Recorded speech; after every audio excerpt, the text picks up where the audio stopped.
Horror कहानियाँ थी। घर वापसी।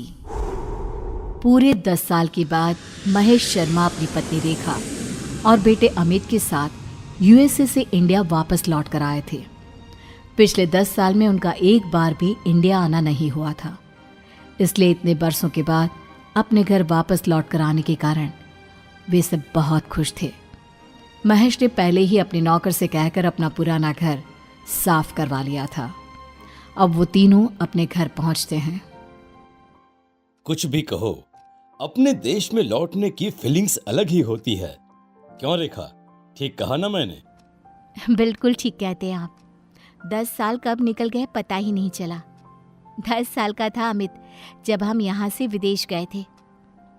मम्मी पापा, जब मैं यहाँ से गया था तो मेरे बहुत सारे दोस्त थे, आसपास के घरों के कॉलोनी वाले। अब तक तो वो सब भी कितने बड़े हो गए होंगे, पता नहीं अब यहाँ रहते भी होंगे या नहीं। वो पिंकी याद है? बचपन में पूरा समय अमित के साथ ही खेलती रहती थी। कितनी प्यारी बच्ची थी। कौन? वो अपने गुप्ता जी की बेटी? हाँ वही। गुप्ता जी अभी भी इसी मोहल्ले में रहते हैं? देख लेना, हमारे आने की खबर सुनकर दौड़ कर चले आएंगे। मम्मी पापा, आप लोग बातें करिए, मैं अपने कमरे में सोने जा रहा हूँ। मुझे कुछ देर आराम करना है।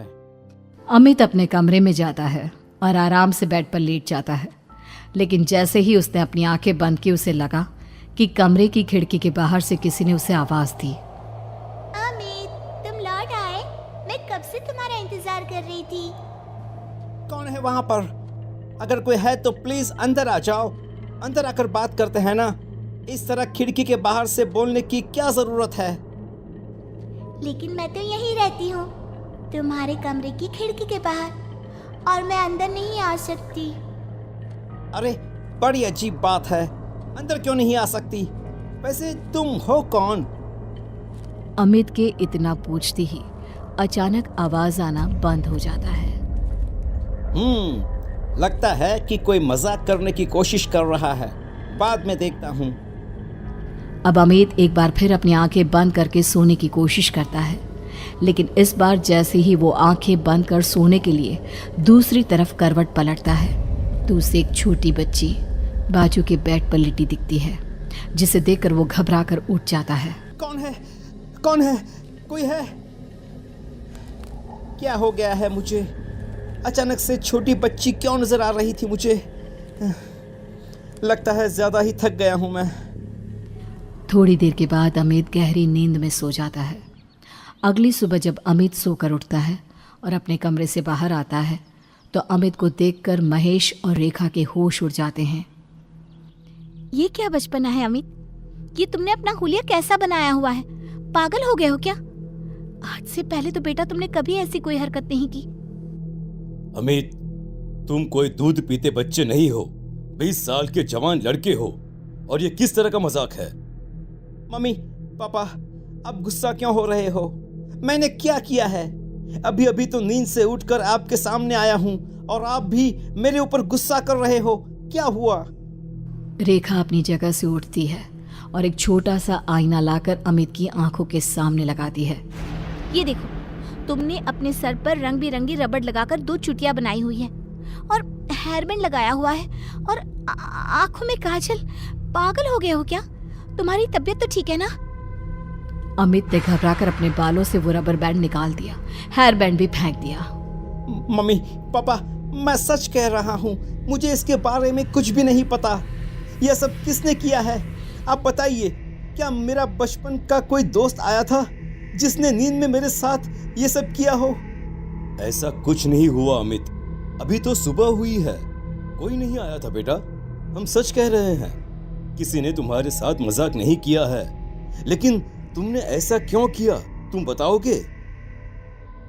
अरे मैंने कुछ नहीं किया, मैं सच कह रहा हूँ। और अभी मैं नहाने जा रहा हूँ। पता नहीं क्या हो रहा है मेरे साथ। कुछ देर के बाद अमित अपने कमरे से तैयार होकर आता है और कॉलोनी में घूमने के लिए घर से बाहर निकलता है। थोड़ा आगे चलने पर उसकी नज़र अपने घर के पड़ोस वाले घर पर पड़ती है, जहाँ पर अब सन्नाटा था। ये देखकर अमित ने वहां से गुजर रहे एक आदमी से पूछा। 1 मिनट भैया, सुनिए, क्या इस घर में अब कोई नहीं रहता क्या? हाँ बेटा, हम भी यहाँ पर 5 साल पहले ही आए हैं, तभी से इसे खाली ही देखा है। सुना है कि यहाँ रहने वाले लोग अचानक ही एक दिन घर छोड़कर चले गए। उनके बारे में इस कॉलोनी के लोगों को जरा अजीब अजीब बातें करते हुए देखा है। अजीब अजीब बातें मतलब क्या? बेटा, किसी से कहना मत, वो क्या है ना, मोहल्ले की बात है। लोगों को पता चला तो बिना बात की बातें बनाएंगे। हाँ हाँ, मैं किसी से कुछ नहीं कहने वाला, लेकिन अब बताइए तो सही प्लीज। बेटा, सुना है इस घर में किसी की आत्मा का वास है। कई लोगों ने इस खाली घर से कभी कभी किसी की रोने की आवाज सुनी है। अब सच्चाई क्या है वो तो भगवान ही जाने। ओह, तो ये बात है। वैसे लोगों का क्या है, कुछ भी बातें बनाते हैं। पता नहीं कौन कौन सी अंधविश्वास भरी बातों में विश्वास रखते हैं लोग। थैंक यू भैया, थैंक यू। बताने के लिए आपका बहुत बहुत शुक्रिया। पूरा दिन शहर में घूमने के बाद अमित जब शाम को अपने घर पहुंचा तो खाना खाने के बाद सीधा अपने कमरे में चला गया। थोड़ी देर के बाद रेखा और महेश ने अमित को बाहर बुलाया, लेकिन अमित इस बार जैसे ही अपने कमरे से बाहर निकला तो रेखा के पैरों तले जमीन खिसक गई। उसने चिल्लाकर अपने बेटे अमित से पूछा, ये क्या बेहुदा मजाक है अमित? तुमने अपना हुलिया इस तरह से क्यों बिगाड़ा हुआ है? और ये गुलाबी फ्रॉक पहनने का क्या मतलब है? लगता है हमारे बेटे को कोई दिमागी परेशानी हो गई है। किसी ने इसके ऊपर कुछ कर दिया है रेखा। हमें इसे डॉक्टर के पास ले जाना चाहिए। अरे लेकिन अभी अभी बाजार से आया, तब तो बिल्कुल ठीक था, और इतनी सी देर में मेरे बच्चे को क्या हो गया? अमित एक छोटे बच्चे की तरह ताली बजा बजा कर हंसने लगता है और छोटे बच्चे की तरह ही बात करता है। मम्मा मम्मा, मुझे फ्रॉक पहनना बहुत अच्छा लगता है। आप मेरी 2 चोटी बना लो ना, और इस पे ना पिंक वाली रबड़ लगाना। बस करो अमित, बस। तुम क्या कर रहे हो? इस तरह का मजाक मत करो अपने मम्मी पापा के साथ। अरे अंकल, मैंने कहा मजाक किया, और वैसे भी मेरा नाम अमित नहीं, मेरा नाम तो चिंकी है, चिंकी। चिंकी का नाम सुनते ही रेखा और महेश पूरी तरह से घबरा गए। उन्हें विश्वास नहीं हो रहा था कि उनका बेटा चिंकी का नाम लेकर उसकी तरह क्यों बिहेव कर रहा है, क्योंकि चिंकी की मौत हुए तो 10 साल से भी ज्यादा समय बीत चुका है। रेखा और महेश ने किसी तरह अमित को सुला दिया, लेकिन रात को अचानक अमित के कमरे से किसी की डरावनी आवाज आने लगी। लौट आई हूँ मैं, लौट आई हूँ, और अब यहीं रहूँगी तुम्हारे घर में, क्योंकि यहीं पर मेरी जिंदगी खत्म हो गई थी। तुम तो इतने जवान हो गए, लेकिन मैं तो छोटी सी रह गई ना। मैं चिंकी हूँ, मुझे फ्रॉक पहनना बहुत पसंद है। महेश और रेखा ने घबराकर अमित के कमरे का दरवाजा खोला तो वो दोनों हक्के बक्के रह गए। वहां एक 3 साल की बच्ची का साया पूरे कमरे में घूम रहा था। उसकी आवाज बिल्कुल अमित के जैसी थी और अमित की आवाज एक छोटी सी बच्ची के जैसी। मम्मी पापा, देखो चिंकी वापस लौट आई है। वो मेरी वजह से चली गई थी और अब वह वापस लौट आई है। देखो ना मम्मा, चिंकी को आइसक्रीम खाना बहुत पसंद है, उसको आइसक्रीम खानी है। आइसक्रीम लेकर आओ ना उसके लिए। अब तुम हमेशा मेरे साथ ही रहना, तुम बहुत अच्छी हो। मुझे तुम्हें उस दिन उस खिड़की से धक्का नहीं देना चाहिए था। ये मैं क्या सुन रहा हूँ?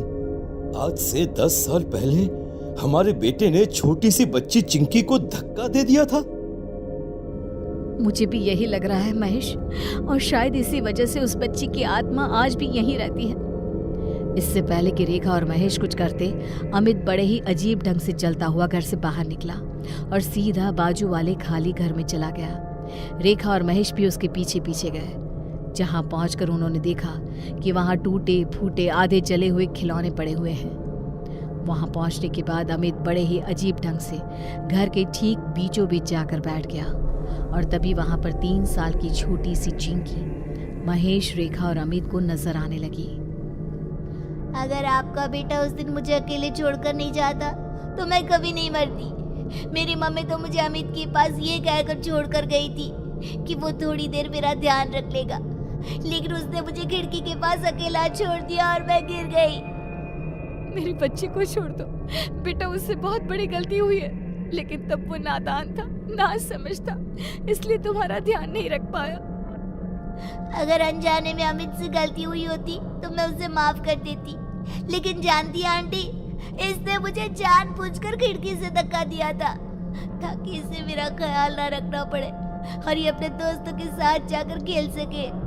ये तुम क्या कह रही हो?